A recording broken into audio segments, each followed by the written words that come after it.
Hello विद्यार्थियों, target with लक्ष्य की इस नई वीडियो में आप सभी का स्वागत है। तो रासायनिक बलगतिकी के इस लेक्चर में अब आप लोग यहाँ पर जो है एनसीईआरटी बुक के न्यूमेरिकल्स पढ़ेंगे। तो इसमें क्वेश्चन लिया गया है यहाँ पर कि किसी अभिक्रियक के लिए एक अभिक्रिया द्वितीय कोटि की है, अभिक्रिया का वेग कैसे प्रभावित होगा यदि अभिक्रियक की सांद्रता जो है, यहाँ पर ध्यान दीजिए, पहली कंडीशन बताया गया 2 गुनी कर दी जाए और दूसरी कंडीशन यहाँ पर है आधी कर दी जाए। तो सबसे पहले ध्यान दीजिए, यहाँ पर बताया गया अभिक्रियक के लिए जो अभिक्रिया है वो द्वितीय कोटि की है। तो मान लीजिए यहाँ पर कोई अभिकारक है A और इससे क्या बनेगा आपका प्रोडक्ट यानी कि उत्पाद। तो यहाँ पर मान लीजिए इस अभिक्रिया के लिए जो है यहाँ पर द्वितीय कोटि की एक अभिक्रिया है या फिर द्वितीय कोटि की अभिक्रिया होगी। तो इसके लिए जब यहाँ पर दर लिखेंगे तो ध्यान दीजिए यहाँ पर कोटि कितनी बताई गई है आपको 2 पहले ही बताया गया है। तो यहाँ पर जब आप वेग लिखेंगे तो इसे आप लिखेंगे R से, R बराबर बताया गया फार्मूला आपको K। इसके अलावा यहाँ पर ध्यान दीजिए अभिकारक है तो अभिकारक A की सांद्रता की पावर यहाँ पर आपको लिखनी, तो पावर जितनी कोटि होगी वही यहाँ पर पावर हो जाएगी। इस प्रकार से इतना हुआ। अब इससे यहाँ पर मान लीजिए समीकरण नंबर 1। अब इसके बाद ध्यान दीजिए पर जो पहला दिया गया था इसमें बताया गया था सांद्रता जो है 2 गुनी की जाएगी। तो आप लिख सकते हैं यहाँ पर कि यदि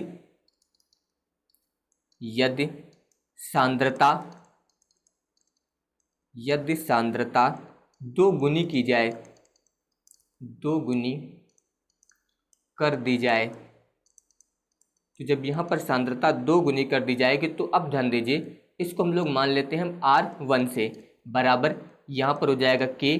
इसके अलावा ध्यान दीजिए जहाँ पर पहले कितना दिया गया था A, अब उसकी जगह पर हो जाएगा 2A क्योंकि सांद्रता जो है यहाँ पर 2 गुनी कर दी गई है। यही पॉइंट आपको समझना है। इसके अलावा पावर कितनी हो जाएगी 2, इतना हुआ। यानी कि इससे आप ऐसा लिख सकते हैं फिर R1 बराबर यहाँ पर हो जाएगा K। इसके बाद ध्यान दीजिए यहाँ पर जब 2 का वर्ग करेंगे तो 2 दूना कितना हो जाएगा 4, यहाँ पर ये लिख दीजिए 4। इसके अलावा यहाँ पर हो जाएगा A की पावर 2। इस प्रकार से इतना हो गया। इसको आप मान लीजिए यहाँ पर समीकरण नंबर 2। अब इसके बाद जो है यहाँ पर जो समीकरण 2 आया इसके अनुसार ध्यान दीजिए यहाँ पर R1 बराबर है 4 K A की पावर 2। यहाँ पर ध्यान दीजिए जो आपको ये दिया गया था वही यहाँ पर भी आ गया है। यानी कि इसे आप ऐसा लिख सकते हैं R1 बराबर यहाँ पर हो जाएगा 4। इसके अलावा इसकी जगह पर आप यहाँ से मान रख सकते हैं समीकरण 1 से, तो इसकी जगह पर कितना आ जाएगा R आ गया। इसका मतलब यहाँ पर ध्यान दीजिए अभिक्रिया का वेग जो है कितना हो गया है 4 गुना हो गया है पहले से।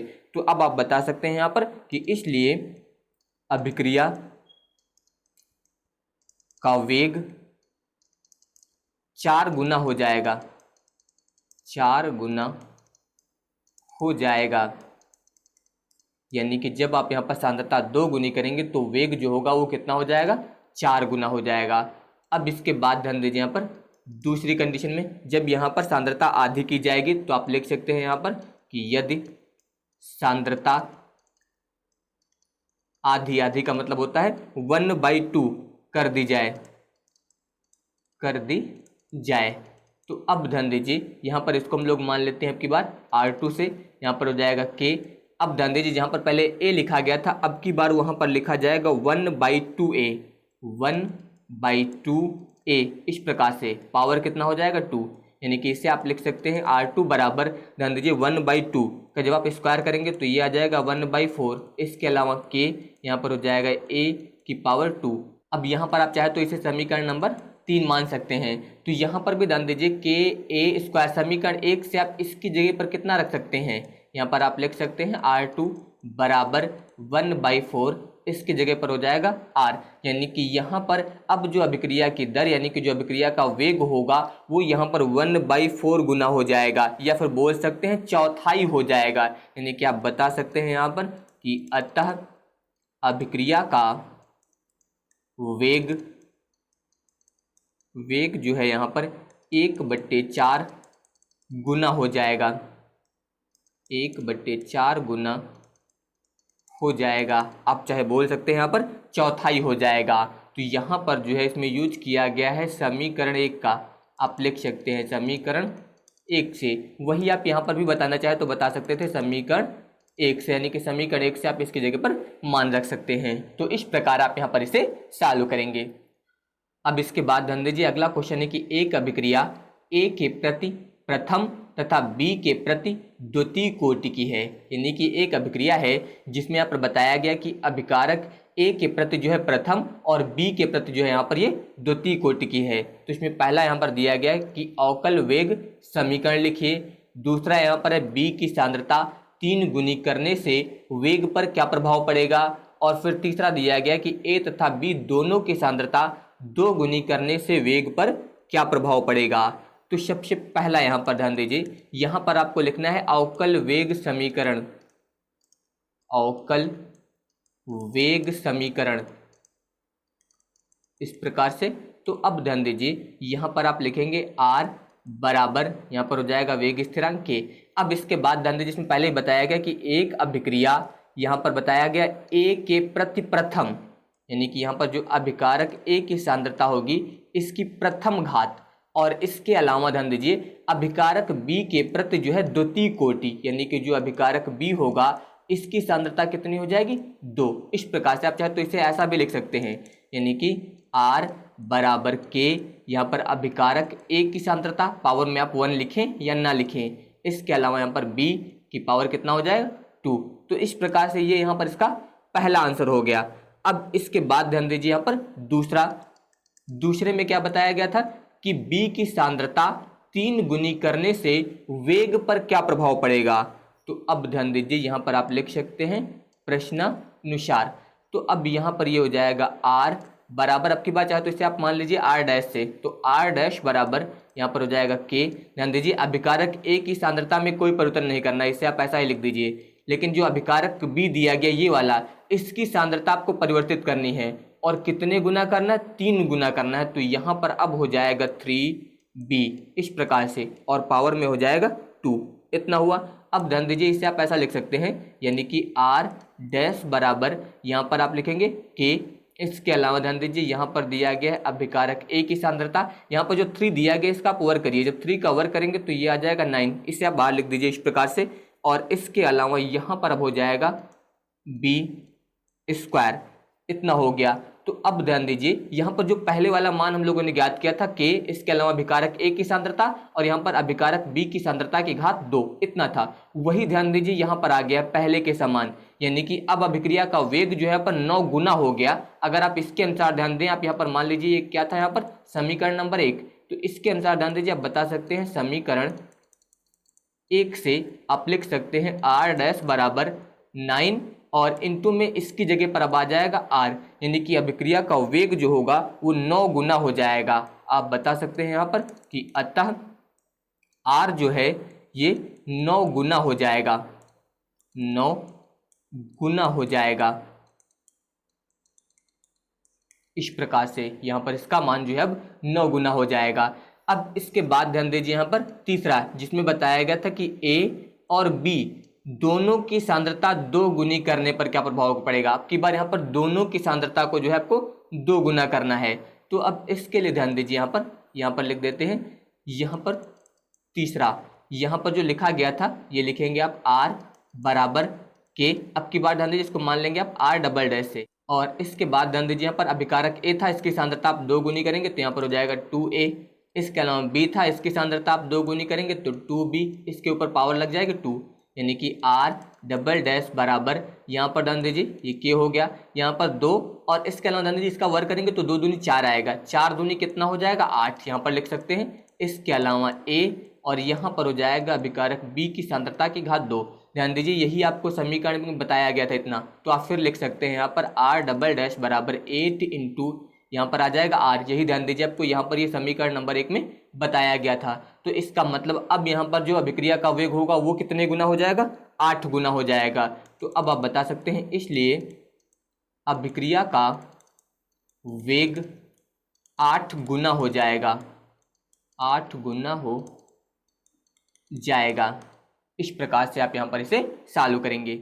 अब इसके बाद ध्यान दीजिए क्वेश्चन है कि A और B के मध्य अभिक्रिया में A और B की विभिन्न प्रारंभिक सांद्रताओं के लिए प्रारंभिक वेग R0 जो है नीचे दिए गए हैं। ये आप यहाँ पर टेबल देख सकते हैं, इसमें 3 कॉलम आपको दिखाई दे रहा है। ये पहला कॉलम हो जाएगा, ये आपका दूसरा कॉलम हो जाएगा, और ये यहाँ पर तीसरा कॉलम हो जाएगा। यहाँ पर ध्यान दीजिए पहले ये A की सांद्रता दी गई है, ये b की सांद्रता दी गई है और इसके लिए ये यहाँ पर जो है इसका प्रारंभिक वेग दिया गया है।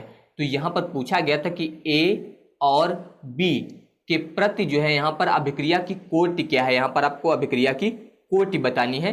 तो अब ध्यान दीजिए, आप यहाँ पर लिख सकते हैं अभिक्रिया का वेग, इसके लिए आप लिख सकते हैं r बराबर यहाँ पर हो जाएगा k, इसके अलावा अभिकारक A की सांद्रता की पावर आप मान लीजिए x, इसके अलावा अभिकारक B की सांद्रता की पावर आप मान लीजिए y। इस प्रकार से इतना हुआ। अब इसके बाद ध्यान दीजिए, यहाँ पर पहले वाले कॉलम में आपको देखना है, यहाँ से आपको मान रखना है। पहले कॉलम का मतलब इसकी बात हो रही है, ये वाला, ये आपका होगा आपका पहला कॉलम, इससे आपको यहाँ पर सारे मान रखने हैं। तो यहाँ पर ध्यान दीजिए, यहाँ पर आप लिखेंगे R1 बराबर, यहाँ पर दिया गया है k, तो यहाँ पर आप लिख दीजिए k, इसके अलावा a का मान आपको दिया गया, ध्यान दीजिए 0.20, तो a का मान रख दीजिए 0.20, इतना हो गया। पावर में कितना हो जाएगा x, इसके अलावा b का मान आपको दिया गया, ध्यान दीजिए 0.30, पावर यहाँ पर हो जाएगा y। और इसके लिए ध्यान दीजिए, यहाँ पर आप लिख रहे हैं वेग, तो यहाँ पर जो प्रारंभिक वेग है इसका भी मान आपको ये दिया गया है, यानी कि यहाँ पर आ जाएगा 5.07 इंटू 10⁻⁻5। इस प्रकार से इतना हो गया। आप इससे चाहे तो मान लीजिए समीकरण नंबर 1। अब इसके बाद ध्यान दीजिए, अब आप यहाँ पर दूसरे कॉलम में ध्यान दीजिए, यानी कि इस वाले कॉलम में इसके अनुसार जब यहाँ पर लिखेंगे आप, तो यहाँ पर इससे मान लीजिए R2 से बराबर यहाँ पर हो जाएगा k। अब ध्यान दीजिए a का मान यहाँ पर भी 0.20, पावर में आप लिख देंगे x इसके अनुसार।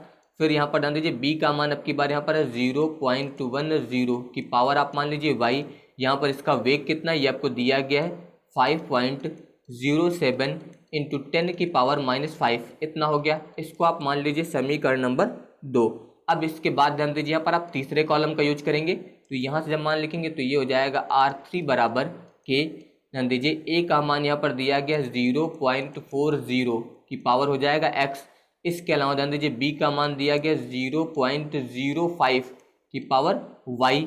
और यहाँ पर ध्यान दीजिए, यहाँ पर अभिक्रिया का वेग दिया गया है 1.43 इंटू 10⁻⁻4।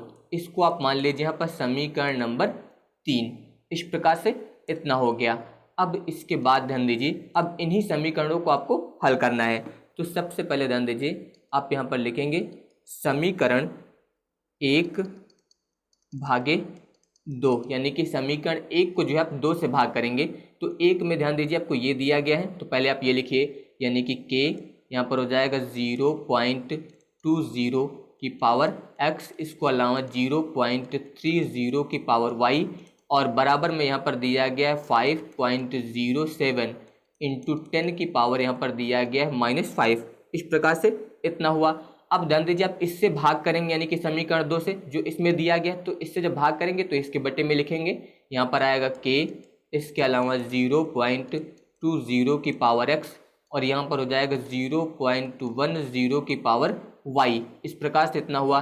बराबर यहाँ पर ध्यान दीजिए, इधर दिया गया है 5.07 इंटू 10⁻⁻5, इतना हो गया। यहाँ पर ध्यान दीजिए k से k कैंसिल हो जाएगा, इससे ये भी कैंसिल हो जाएगा, इसके अलावा इधर ध्यान दीजिए इससे ये पूरा कैंसिल हो जाएगा, तो यहाँ पर बचेगा 0.30, इतना हुआ। और बट्टे में ध्यान दीजिए 0.10 की पावर कितनी है यहाँ पर y, बराबर इधर कितना आएगा 1 आएगा। यहाँ पर दशमलव से दशमलव काट दीजिए। इसके अलावा 10 से जब 30 को भाग करेंगे तो 10 तिहाई 30, यानी कि ये आ जाएगा 3 की पावर y। यहाँ पर कितना दिया गया है 1, तो 1 का मतलब अब ध्यान दीजिए यहाँ पर आप लिख सकते हैं 3 की पावर y। इस प्रकार से बराबर 1 का मतलब आप ऐसा लिख सकते हैं 3 की पावर 0, यानी कि किसी भी संख्या की पावर अगर 0 होती है तो उसका मान 1 आता है, तो आप 1 के जगह पर 3 की पावर 0 लिख सकते हैं। ये पॉइंट याद रखिएगा। तो अब यहाँ पर ध्यान दीजिए, दोनों के आधार बराबर है, यानी कि यहाँ पर भी 3 है, यहाँ पर भी 3 है, तो घात भी बराबर हो जाएगी, यानी कि y बराबर यहाँ से आ जाएगा 0। इस प्रकार से ये y का मान आ गया।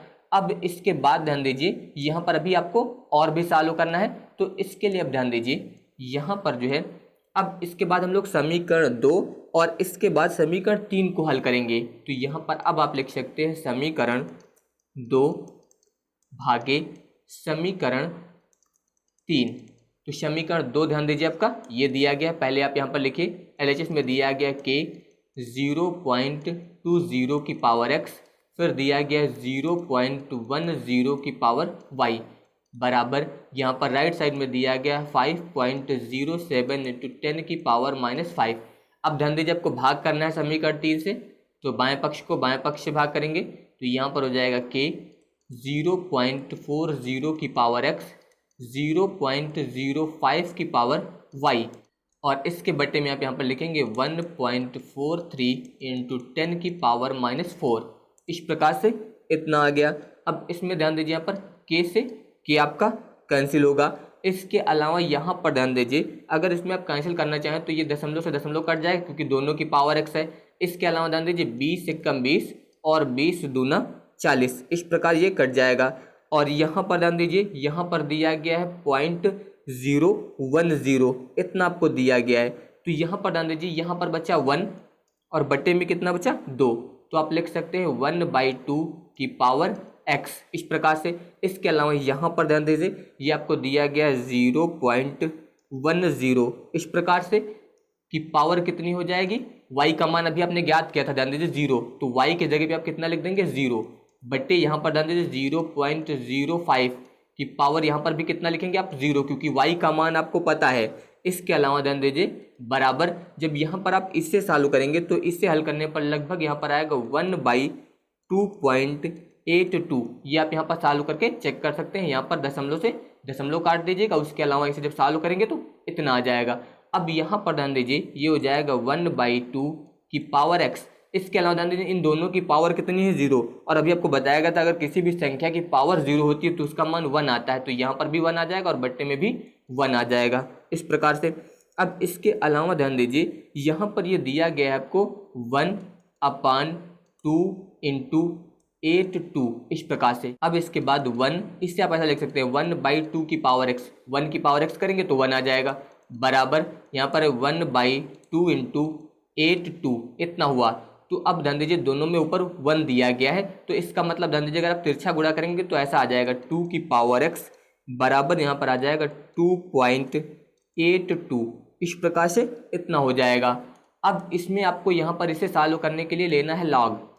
यहाँ पर आप लिखेंगे लॉग लेने पर, तो यहाँ पर जब लॉग लेंगे तो ये हो जाएगा log 2 की पावर x बराबर में हो जाएगा log 2.82। यहाँ पर पावर वाली संख्या आगे गुणे में आ जाती है, तो x इंटू log 2 बराबर log 2.82।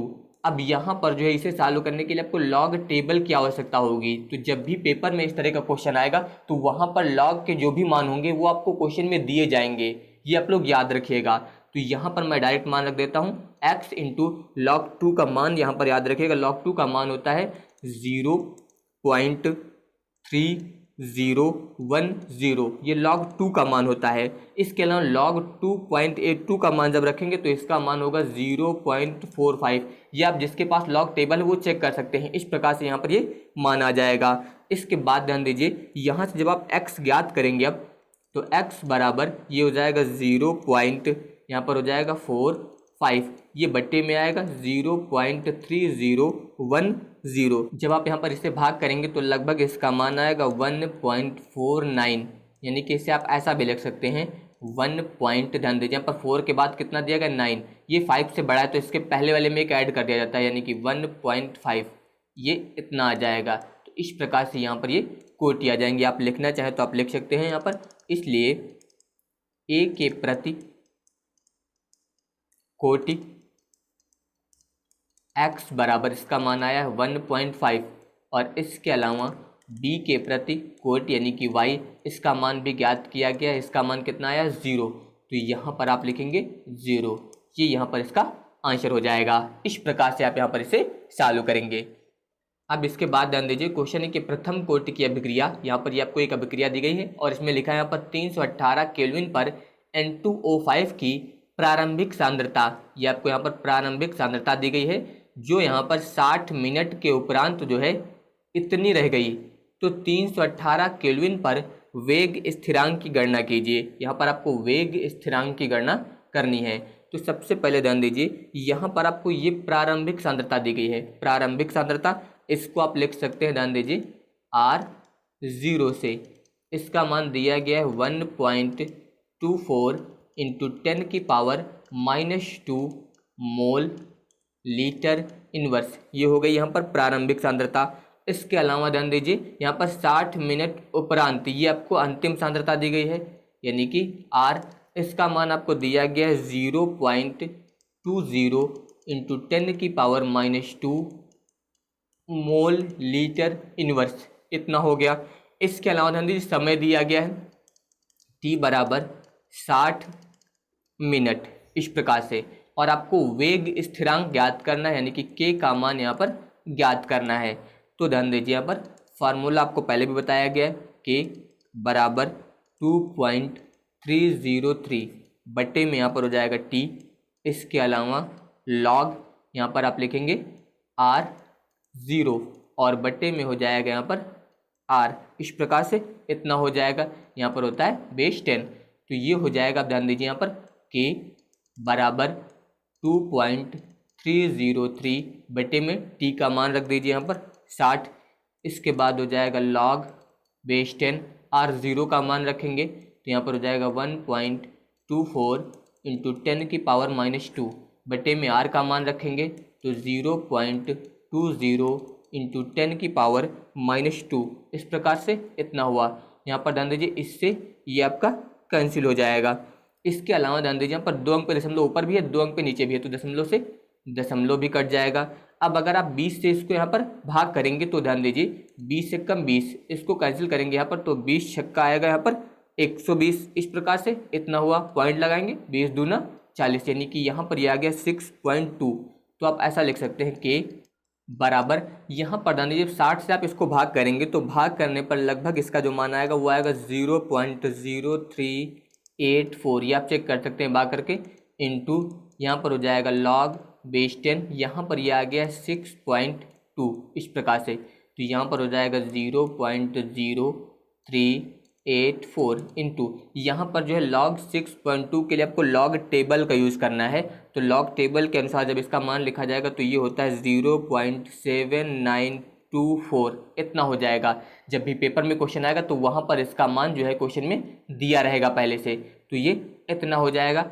अब इसके बाद जो है यहाँ पर इसका गुणा करेंगे और गुणा करके जब इसे शुद्ध करके लिखेंगे तो लगभग इसका मान 0.0304, इस प्रकार से इतना आ जाएगा। अब ध्यान दीजिए यहाँ पर जो समय दिया गया था वो मिनट में दिया गया था, इसलिए यहाँ पर ये जो आएगा ये आएगा मिनट इनवर्स में, तो ये यहाँ पर इसका आंसर हो जाएगा।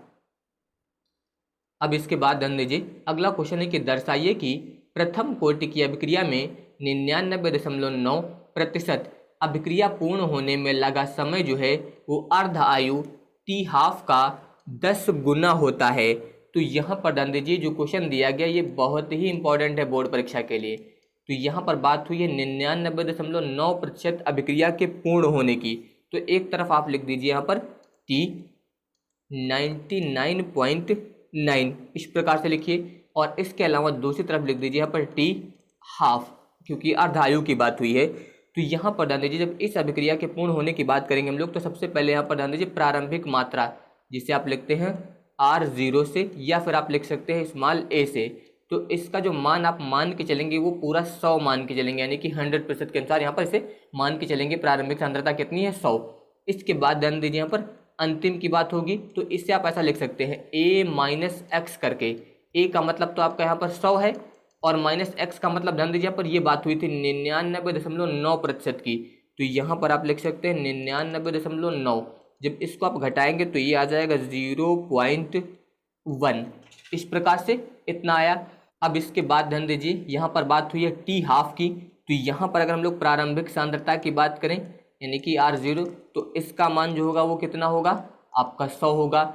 इसके अलावा यहाँ पर अगर अंतिम सांद्रता की बात करेंगे यानी कि a-x, तो अर्धायु का मतलब होता है जितने समय में वो आधा रह जाता है, तो यहाँ पर ध्यान दीजिए a का मान है 100 यानी कि उसकी आधी मात्रा यहाँ पर वियोजित होगी, तो x की जगह पे कितना लिखेंगे, आधे का मतलब यहाँ पर 50। 100 है पूरा, तो आधा कितना हो जाएगा, 50, यानी कि यहाँ पर अंतिम मात्रा यानी कि अंतिम सांद्रता कितनी आ जाएगी, 50 आ जाएगी। यही पॉइंट आपको यहाँ पर समझना है, क्योंकि आप यहाँ पर पूरी मात्रा कितनी ले रहे हैं, 100, तो आधी मात्रा कितनी हो जाएगी, 50 हो जाएगी। ये इतना आ गया। अब ध्यान दीजिए यहाँ पर जो फॉर्मूला होता है, फॉर्मूला ये होता है T बराबर 2.303/K। इसके अलावा यहाँ पर आप लिख सकते हैं log बेस 10 A/A-x, ये फॉर्मूला होता है। तो इसी का यहाँ पर अब आपको यूज करना है। तो ध्यान दीजिए T की जगह पर आपको ये प्रयोग करना है, T 99.9 बराबर हो जाएगा 2.303 बट्टे यहाँ पर हो जाएगा K। इसके बाद यहाँ पर आप लिखेंगे log बेस 10, A का मान ध्यान दीजिए यहाँ से आप लिखिए 100 बट्टे में A-x का मान हो जाएगा 0.1। इस प्रकार से इतना हो जाएगा यहाँ पर। अब इधर ध्यान दीजिए, यहाँ पर जब लिखेंगे तो आप लिखेंगे T हाफ बराबर यहाँ पर हो जाएगा 2.303 बट्टे में आ जाएगा K। इसके बाद हो जाएगा log बेस 10, A का मान यहाँ पर लिखेंगे 100 बट्टे में ध्यान दीजिए कितना आ जाएगा, 50। इस प्रकार से ये इतना हुआ। अब इसको आप चाहे तो मान लीजिए समीकरण 1 और इसको मान लीजिए यहाँ पर समीकरण नंबर 2। इस प्रकार से अब यहाँ पर आप लिख सकते हैं समीकरण 1/2, यानी कि समीकरण 1 को 2 से भाग किया जाएगा। तो यहाँ पर ध्यान दीजिए बाएं पक्ष में लिखा है T 99.9 बटे यहाँ पर ध्यान दीजिए बाएं पक्ष में दिया गया T हाफ, ये इतना आ गया। इधर ध्यान दीजिए यहाँ पर आप लिखेंगे 2.303 बटे K। इसके अलावा हो जाएगा log बेस 10, यहाँ पर दिया गया है 100 बटे में 0.1, फिर बटे यहाँ पर दिया गया 2.303 बटे K, यहाँ पर हो जाएगा log बेस 10 100 बटे 50। अब यहाँ पर ध्यान दीजिए इससे ये जो है यहाँ पर पूरा कैंसिल हो जाएगा। इसके अलावा 50 से आप इसको भी कैंसिल कर सकते हैं, 50 दूना 100 यानी कि 2 बार चला जाएगा। यहाँ पर ध्यान दीजिए दशमलव कैंसिल करेंगे तो ऊपर एक 0 बढ़ जाएगा। इसका मतलब ये आ जाएगा T 99.9 और बट्टे में हो जाएगा T हाफ बराबर यहाँ पर ऊपर ध्यान दीजिए ये आएगा log बेस 10 1000 बट्टे यहाँ पर आ जाएगा log बेस 10 और यहाँ पर आ जाएगा 2। इस प्रकार से इतना हो गया। अब इसके बाद जो है आप यहाँ पर इसे सॉल्व करेंगे तो यहाँ पर आएगा T 99.9 बट्टे में हो जाएगा T हाफ बराबर यहाँ पर दिया गया log 1000 ध्यान दीजिए एक के बाद कितने 0 3, तो जितने भी 0 होंगे एक के बाद उतना इसका मान हो जाएगा, ये पॉइंट याद रखिएगा। तो यहाँ पर हो गया 3 बट्टे में log 2 का मान आपको याद रखना है, इसका मान होता है 0.3010। इस प्रकार से इतना आएगा। अब यहाँ पर जब ध्यान दीजिए 0.3010 से इसको आप भाग करेंगे तो लगभग इसका मान जो आएगा यहाँ पर 9.96, इसके अलावा 87। इस प्रकार से आप यहाँ पर भाग कर सकते हैं, लगभग इतना आएगा। तो ध्यान दीजिए यहाँ पर T 99.9 बटे T हाफ इस प्रकार से लिखेंगे बराबर यहाँ पर ध्यान दीजिए अगर इसे आप शुद्ध करके लिखें तो लगभग ऐसा लिख सकते हैं आप 10, क्योंकि यहाँ पर ध्यान दीजिए कितना दिया गया 9 और इसके बाद वाला अंक यहाँ पर कितना दिया गया 9 जो कि 5 से बड़ा है। और आपको बताया गया 5 से बड़ा होता है तो हमेशा उसके पहले वाले में 1 ऐड कर दिया जाता है, तो ये कितना हो जाएगा 10। ये इतना आ गया, यानी कि इसे ध्यान दीजिए आप लिख सकते हैं T 99.9 बराबर यहाँ पर कितना लिखेंगे आप 10 और ये इधर आ जाएगा गुणे यहाँ पर आ जाएगा T हाफ। यही जो है आपको यहाँ पर सिद्ध करना था। ध्यान दीजिए यहाँ पर जो क्वेश्चन दिया गया था उसमें यही यहाँ पर बताया गया था क्वेश्चन में कि अभिक्रिया पूर्ण होने में लगा समय जो है वो अर्धायु यानी कि T हाफ का 10 गुना होता है। और यही यहाँ पर आ गया है कि अब 99.9% अभिक्रिया के पूर्ण होने में जो लगा समय होगा यहाँ पर वो अर्धायु का 10 गुना होगा। तो ये याद रखिएगा, इस प्रकार से आप यहाँ पर सिद्ध करेंगे। तो अगर आप सभी को ये वीडियो पसंद आया हो तो इस वीडियो को लाइक और शेयर करिएगा। इसके अलावा अगर आप हमारे चैनल पर नए हैं तो चैनल को सब्सक्राइब करके वहाँ पर नोटिफिकेशन बेल प्रेस कर लीजिएगा, जिससे जो भी वीडियो अपलोड किया जाएगा उसका नोटिफिकेशन आपके पास पहुँच जाएगा। धन्यवाद।